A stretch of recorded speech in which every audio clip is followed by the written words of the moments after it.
Solon, an Athenian lawmaker, triggered the near collapse of the Roman Republic 100 years after his death. I must point out that Solon is one of the most interesting characters from the ancient world. He is recorded by Livy, Herodotus, and other historians as the wisest lawgiver to ever live.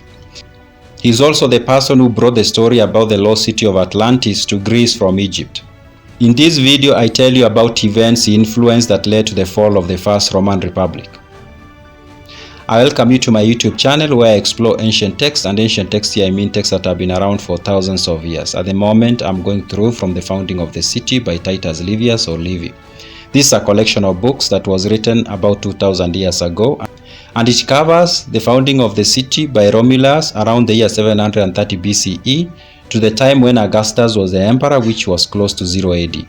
If you have not subscribed, subscribe so that you don't miss any of the videos I publish. After half a century of Rome being ruled by consuls, it replaced them with the decemvirs in 451 BCE. This change was undertaken as a temporary solution to the class wars between the patricians and the plebeians that had persisted for decades.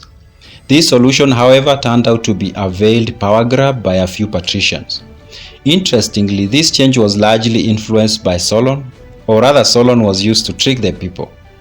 Now, before I tell you how Solon influenced the replacement of the consuls with decemvirs and the subsequent fall of the First Roman Republic, let me tell you who he was. Solon was a lawmaker, statesman, and poet. He was born around the year 630 BCE and died around the year 560 BCE. While he lived, his fellow countrymen in Athens came to trust him to enact the best laws on their behalf. Indeed, Herodotus tells us in histories that without his sanction, Athenians could not repeal the laws he had given them. He writes, they had bound themselves under a heavy curse to be governed for 10 years by the laws which should be imposed on them by Solon. Herodotus tells us that to avoid the pressure to change laws, Solon often left Athens to go travel the world. Indeed, he was a well-traveled man, and his reputation often went before him. Herodotus tells us that he had traveled to most of the powerful ancient empires and city-states, including Egypt and Lydia. It also happens that many of the laws Solon drafted for Athens were copied from the countries he visited. For example, Herodotus tells us that he copied the law Amasis, the pharaoh of Egypt, had established that required every citizen on a particular day of the year to come to a local public square and show their means of living, and to prove that they had an honest livelihood to a government magistrate and the general public. Those who failed to do so were put to death. During the time when Spurius Tarpeus and Aulus Aterius were consuls, Romans were told that they needed the wisdom of Solon to solve the internal wrangles between the patricians and the plebeians.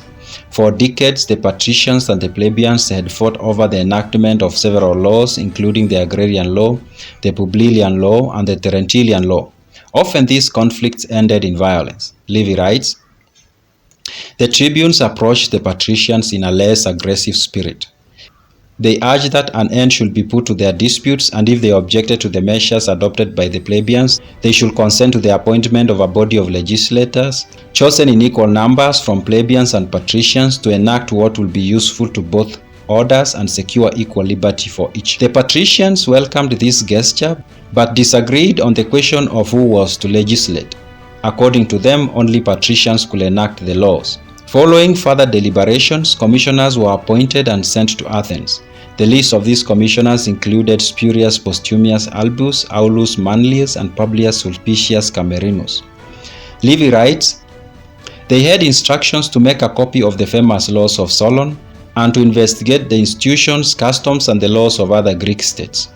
The commissioners came back to Rome after 2 years. In their absence, Rome had experienced a famine and yet another plague that had killed many people, including one of the reigning consuls, Sextius Quintilius. It was agreed that to facilitate the drafting of new laws, the offices of consuls were to be done away with, and in their place, a body of 10 individuals known as decemvirs was to be put in place. Unlike with the consuls, no appeal could be made regarding the decisions of the decemvirs. Meanwhile, all the other magistrate offices, including those of the tribunes of the people, were suspended. Livy writes, in the 301st year after Rome was built, the form of the government was a second time changed, the supreme power being transferred from consuls to decemvirs, as it had passed from kings to consuls. The decemvirs appointed were Appius Claudius, Titus Ganusius, Publius Cestius, Lucius Veturius, Caius Julius, Aulus Manlius, Savius Sulpicius, Publius Cariatius, Titus Romilius, and Spurius Postumius.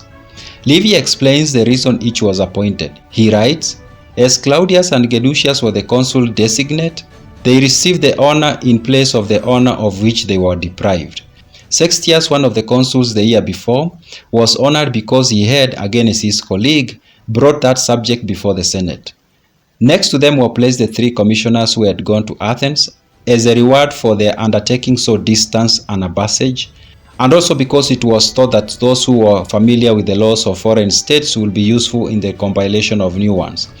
They say that persons advanced in years were appointed by the last suffrages in order that they might oppose with less warmth the opinions of others. Appius Claudius, the great-grandson of Attius Clausius, who had come to Rome from the lands of the Sabines shortly after the expulsion of the Tarquin king, became their leader. While the process of compiling new laws for Rome started, the process did not end with the results the people expected. It led Rome into one of its darkest eras. Livy writes, "The change was less remarkable because not of long duration, for the joyous commencement of that government became too licentious. So much the sooner did the matter fall and was recurred to, that the name and authority of consuls was committed to 2 persons. The decemvirs had found excuses to remain in office even when the laws were drafted and ready.